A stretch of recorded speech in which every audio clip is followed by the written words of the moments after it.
Continuando, o que eu vos vou apresentar é um resumo de um trabalho que tentou perceber um bocadinho mais sobre a participação dos investigadores em atividades de comunicação de ciência, dirigidas ao público escolar, aos média e a um público em geral, e perceber como é que isto se desenvolve no contexto institucional.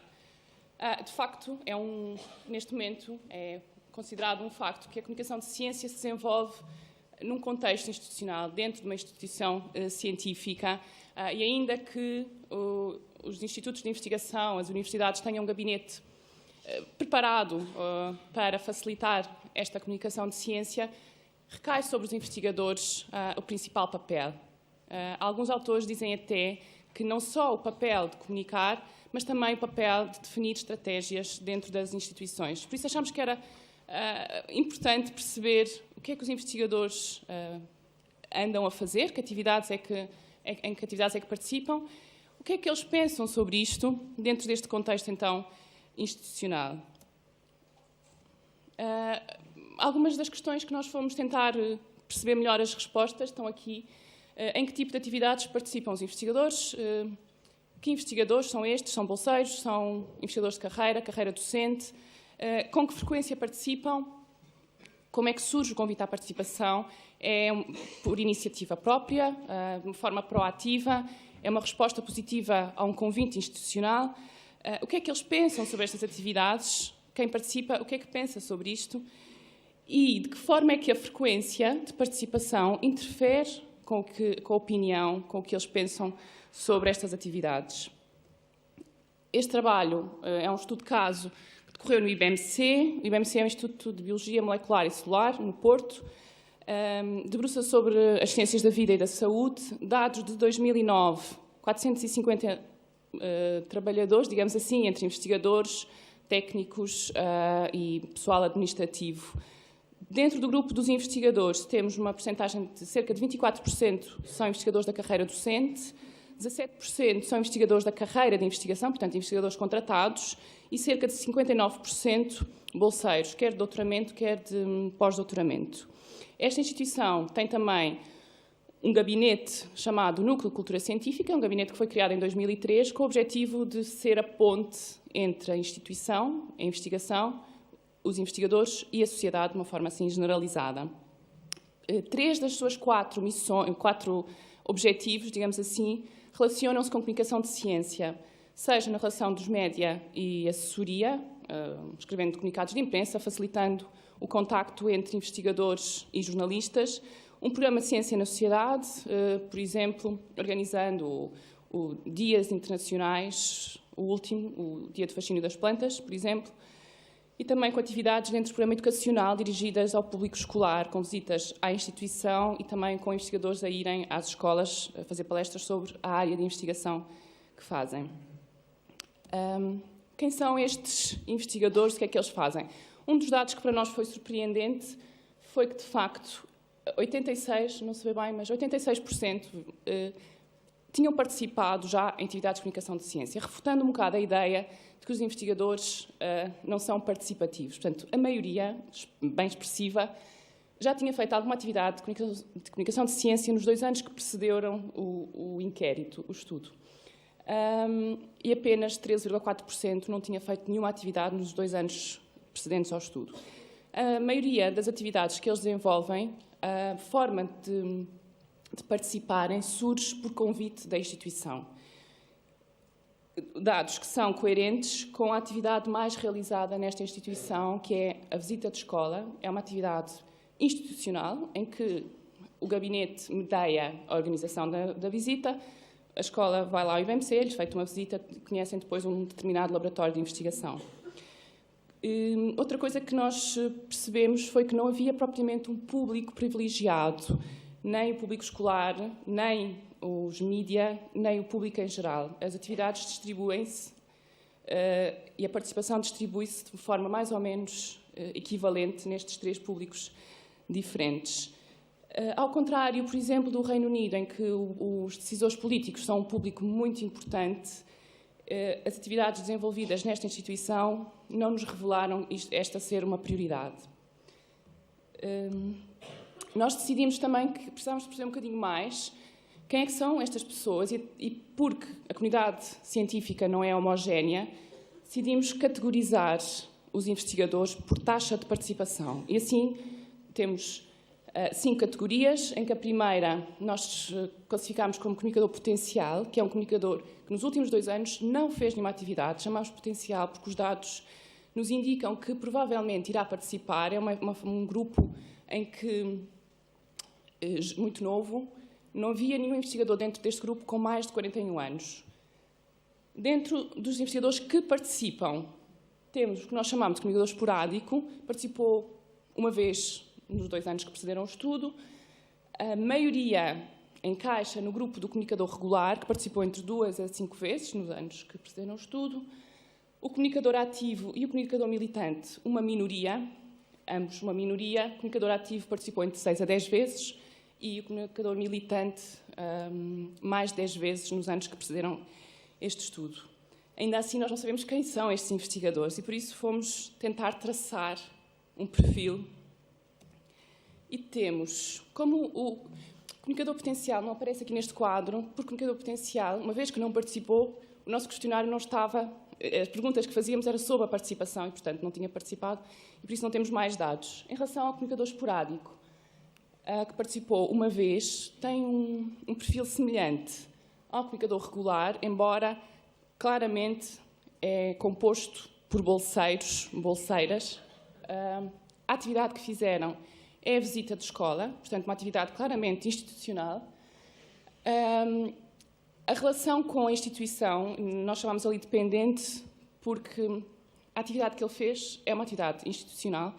Sem o convite da instituição, provavelmente não teria feito nenhuma atividade. E por outras razões, que não apresento aqui todos os dados, impossível. As atitudes nós consideramos heterogéneas, de várias perguntas que nós fizemos, nomeadamente como é que tinha sido, como é que eles classificavam a experiência, por exemplo, como é que se posicionavam, qual o grau de concordância com a questão, mais tempo a comunicar ciência, menos tempo a investigar. Fizemos uma série de questões para se posicionarem. E nestes 2 grupos as opiniões dividiam-se, havia também muito desconhecimento sobre a posição da instituição, sobre a posição dos pares em relação às atividades de comunicação de ciência.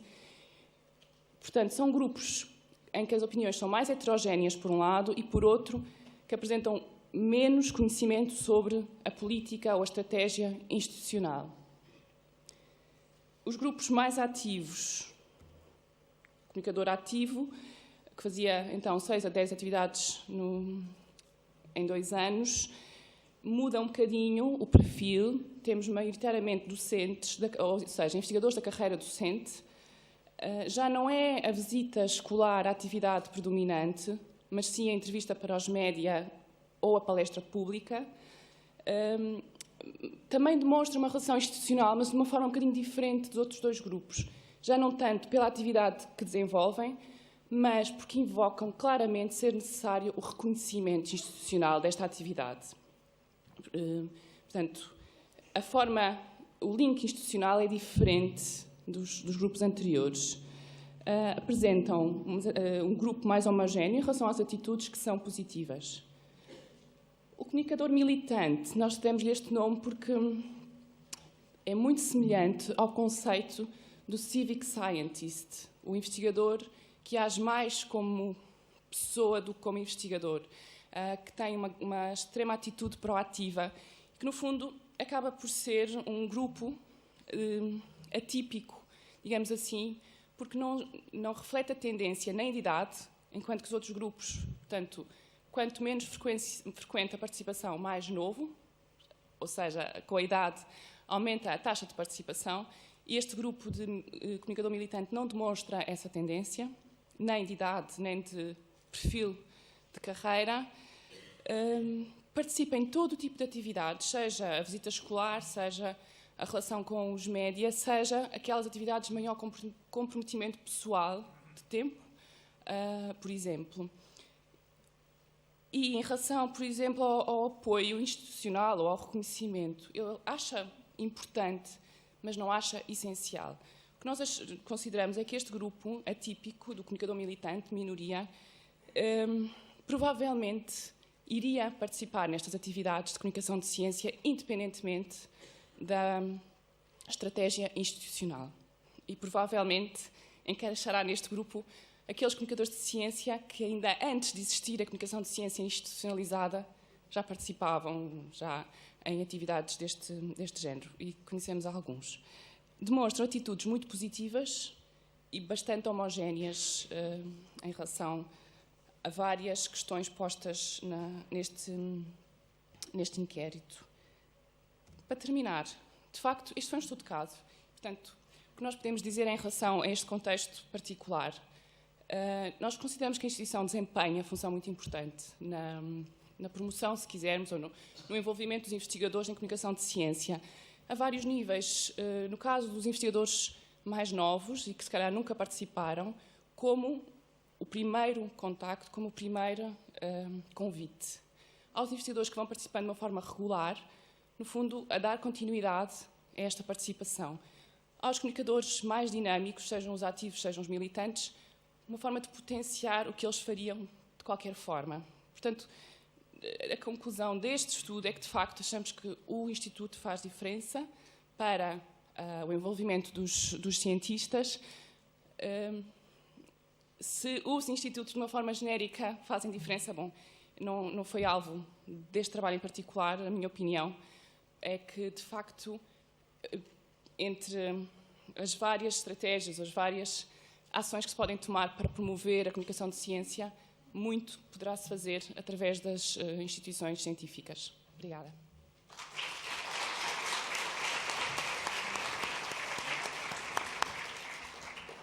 Se houver lugar a uma pergunta rápida, teremos ainda essa oportunidade de questionar a Rita. Poderão deixar a discussão também para depois, se for caso disso, certamente a Rita estará disponível. Chamaria então agora José Azevedo, da Faculdade Teresa, de Letras. Desculpa. Peço desculpa. Desculpa. Sim, faz favor, peço desculpa. Estava a olhar Obrigada. no grande plano. Ok. Olá. Bom dia. Olá, Marta Agostinho. Estás boa, Rita?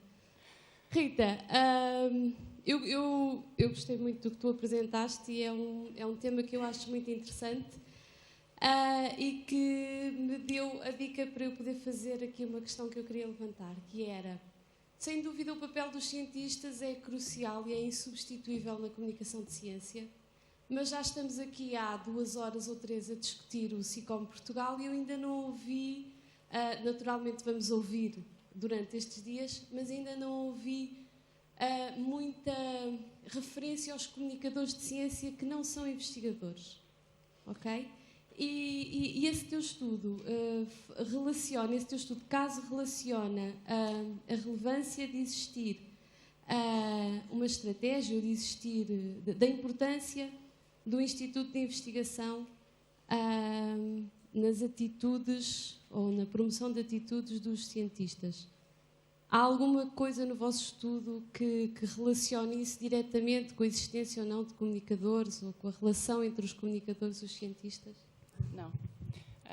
Não estudámos a participação concreta das pessoas que fazem parte dos gabinetes de comunicação. Não estudámos tampouco os gabinetes de comunicação. Sim, a resposta Sem dúvida, é um estudo de caso, estudámos os comunicadores nem os gabinetes de comunicação. E, no fundo, de facto, o nosso interesse era saber o que é que os investigadores estão a fazer, porque não sabíamos, e também como é que eles se posicionam, de facto. E fomos percebendo ao longo do trabalho que a instituição tem imensa importância. E quando se escreveu este projeto, não tínhamos percebido a importância da instituição. Isso foi um resultado que veio aparecendo conforme fomos entrando mais no trabalho e percebendo o contexto. Claramente foi também uma surpresa o papel da instituição no meio deste quadro todo. Obrigada.